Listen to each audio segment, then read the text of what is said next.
क्या घटना हुई है, किसने मारपीट की है, क्या फायरिंग हुई है, या क्या किस प्रकार का घटना आपके साथ कम हुई है?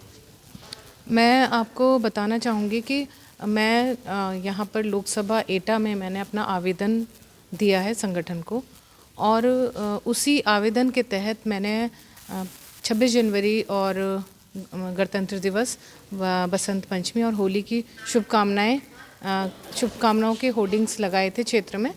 तो उन होर्डिंग्स के लगने के बाद एटा क्षेत्र के और कासगंज क्षेत्र के और पूरे लोकसभा के लोगों ने मुझसे संपर्क किया। तो उन्हीं सब लोगों के आग्रह पर, और उन्होंने कहा कि हम आपसे मिलना चाहते हैं और आप यहाँ आएँ तो हमें अवगत कराएं। तो मैंने एक ऐसे ही एटा में कल लोगों से सबसे मिलकर चर्चा की, राजनीतिक चर्चा, क्योंकि लोकसभा चुनाव का माहौल चल रहा है। तो राजनीतिक चर्चा, और लोधी समाज के होने के नाते हमारे समाज के लोग यहाँ पर एकत्रित हुए थे एटा में भी, और ऐसे ही कासगंज में भी। तो एटा में कल मैंने काफ़ी लोगों से मुलाकात की, आज भी काफ़ी लोगों से एटा में मुलाकात की। उसके बाद आज मैं कासगंज आई थी, और यहाँ पे अमापुर फाटक पे रवि गार्डन है, वहाँ पर हम करीब ऐसे 50-60 लोग थे जो ऐसे जिनके पास वार्तालाप की हमने, और हम उनसे मिले और सौहार्दपूर्ण तरीके से बात हुई, और कोई भी किसी भी इस तरह का कोई भी ऐसी ना चर्चा हुई, ना विषय आया कि किसी के मतलब हमने विरोध किया या हमारे साथ आए थे लोग उन्होंने कोई ऐसी बात करी। तो कुछ भी ऐसा विषय नहीं था। बस फिर उसके बाद हम बाहर निकले तो आप ही जैसे कि एक भाई बाइट लेने लग गए, तो पीछे से जो माननीय सांसद जी के, अभी जो वर्तमान सांसद जी हैं, उनके समर्थक आए, और वो हमारे जैसे बाइट चल रही थी उसमें उनका नाम ले लेके जिंदाबाद के नारे लगा रहे थे। कोई बात नहीं, वो हम सबके आदरणीय हैं, तो हमने तो तब भी कोई प्रतिक्रिया या क्रिया नहीं की। फिर हम अपनी गाड़ियों में बैठकर चले, 100-150 मीटर की दूरी पर चले। तो मेरी गाड़ी थी, मेरी गाड़ी के आगे एक गाड़ी और थी, और बाकी 4 या 5 गाड़ियाँ मेरे पीछे थी। तो मेरी गाड़ी और जो मेरे आगे जो गाड़ी चल रही थी, उस गाड़ी के बीच में वही गाड़ी में जो लोग हमारे बाइट के समय नारे लगा रहे थे, स्कॉर्पियो वहाँ पे खड़ी करके, उस गाड़ी के लोग फिर उन्होंने मेरी गाड़ी के आगे अपनी गाड़ी को बीच में घुसेड़ने का प्रयास किया। तो जो मेरी गाड़ी थी उसने ब्रेक लगा के हमें प्रोटेक्ट किया, और उतर के उनको रोकना चाहा। तो इतने में वो फायरिंग करते हुए हमारी गाड़ी के बगल से तेज़ी से निकल गए, और उनकी स्कॉर्पियो है गाड़ी, और उस पर पीछे स्टिकर APS करके लिखा हुआ है, और गाड़ी का नंबर थोड़ा मैं भूल चुकी हूँ। बाकी मैंने हाँ APS लिखा है, और बाकी मैंने तहरीर में सारा जो अपना विस्तार से दिया है। कौन है इस हमले के पीछे, कौन मैं मानती हूँ कि हमले के पीछे वही होंगे जिनको राजनीतिक रूप से मेरा यहाँ आना, मैं नहीं, सांसद पर आरोप नहीं लगा रही।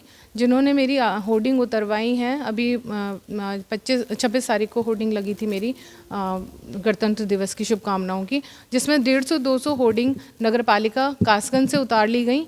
और बाकी इस तरह की जो आज घटना हुई है कि डायरेक्ट मुझ पर हमला करने का प्रयास किया गया, तो ये वो व्यक्ति कर रहा होगा जिसे राजनीतिक रूप से कहीं डर लग रहा होगा। मैं किसी पर भी आरोप नहीं लगा रही। मैडम, कितने राउंड फायरिंग हुई थी? मुझे ऐसे आइडिया नहीं, मैं तो गाड़ी में अंदर बैठी हुई थी, मगर हाँ 1-2 फायरिंग का ऐसे आवाज़ आई। तहरीर आपने अज्ञात के खिलाफ दी है क्या? अज्ञात के खिलाफ, अराजक तत्व के खिलाफ दी है, क्योंकि मैं किसी को पहचानती नहीं हूँ। लोकतंत्र चल रहा है, तो क्या कहेंगे इस हमले को लेकर? क्या देखती है, चुनाव नजदीक आ रहा है लोकसभा का?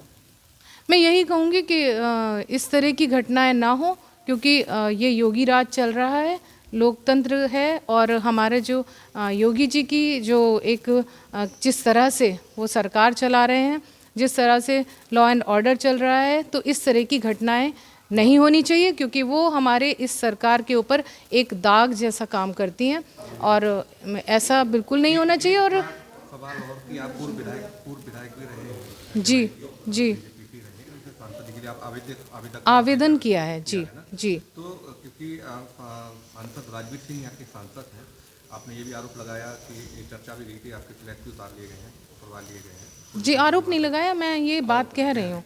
तो इस राजनीतिक फायदे की जिस व्यक्ति, तो क्या सांसद जी के ऊपर आपको डाउट है कि सांसद जी ये काम कर? नहीं, ऐसा मुझे कोई डाउट नहीं है। सांसद जी इतने बड़े व्यक्तित्व के व्यक्ति हैं कि वो ऐसी छोटी हरकत नहीं करेंगे, लेकिन हो सकता है कि उनके समर्थकों को ये बात ना भा रही हो, सांसद जी तो देखिए माननीय मुख्यमंत्री जी के और माननीय पूर्व राज्यपाल जी हमारे माननीय, जिनके वजह से हम लोधी समाज आज नेतागिरी में हैं, उनके पुत्र हैं, तो वो ऐसा हल्का या ऐसी घटिया हरकत नहीं करेंगे, मेरा ऐसा मानना है।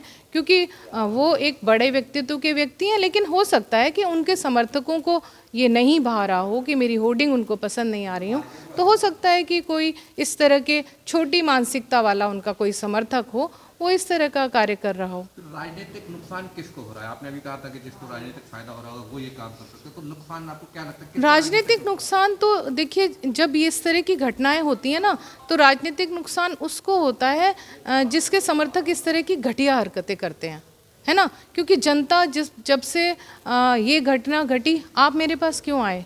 आप राजवीर जी के पास नहीं गए ना, सांसद जी के पास तो नहीं गए आप मेरे पास आए हैं क्योंकि हमला मुझ पे हुआ, पीड़ित मैं हो गई, है ना, तो आप मुझसे पूछने आए ना। तो इसी तरह इस तरह की घटना होने से जो एक जनमानस है उसको तकलीफ होती है, क्योंकि मैं तो एक आम आदमी की आवाज़ ही तो हूँ, एक आम आदमी की आवाज़ बनकर एक कार्य करना चाह रही हूँ, एक प्रयास कर रही हूँ। तो इसीलिए मेरा किसी पर भी कोई आरोप नहीं है, लेकिन जिसने भी ये करा है ये बहुत ही घटिया हरकत है। पुलिस अभी क्या कर रही है? पुलिस को भी हमने तहरीर दी है और पुलिस ने आश्वासन दिया है कि वो इस पर कार्रवाई करेगी। एक तरफ योगी राज है,